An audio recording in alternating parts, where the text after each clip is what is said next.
நினச்சதெல்லாம் ஈஸியாக கிடைக்கிற நகர வாழ்க்கையிலேருந்து ஒரு மாதத்துக்கு லீவ் விட்டுட்டு எங்கள் கிராமத்து வாழ்க்கையை நோக்கி கிளம்பியாச்சு. Hi, this is Priya from Priya side. Summer வெக்கேஷனை காசு கொடுத்து எங்கெங்கேயோ போய் ஸ்பெண்ட் பண்ணி சந்தோஷம் கிடைக்கும் அப்படின்னு நம்ம பார்த்துட்டு இருக்கோம். ஆனால் உண்மையான சந்தோஷம் நம்ம சொந்த ஊரில் இருக்குது அப்படின்றத நிறைய பேர் மறந்துட்டோம். நைட்டு செம்ம மழை. மார்னிங் எழுந்திரிச்சு எங்கள் புல்லட் எடுத்துகிட்டு கிளம்பிட்டோம். வயலை ஒரு விசிட் விட்டுட்டு வரலாம் அப்படின்னு சொல்லிட்டு. நைட்டு அடித்த மழைக்கு தேங்காய் மாங்காய்லாம் நிறைய இருக்கும், அது விழுந்திருக்கும், அதை போய் பொறுக்கிட்டு வரலாம் அப்படின்னு சொல்லிட்டு கிளம்பிட்டோம். ஸோ எங்கள் புல்லட் வந்து ஒரு குடம் தண்ணி பொறுமையாக ரொம்ப வரைக்கும் ஸ்டார்ட் பண்ணி ஒரு வழியாக ஸ்டார்ட் பண்ணிட்டாரு.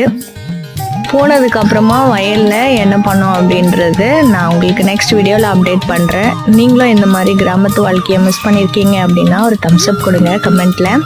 தேங்க்ஸ் ஃபார் வாட்சிங். பாய். வாங்க எங்கள் கூட எங்கள் வயலை பார்க்கலாம்.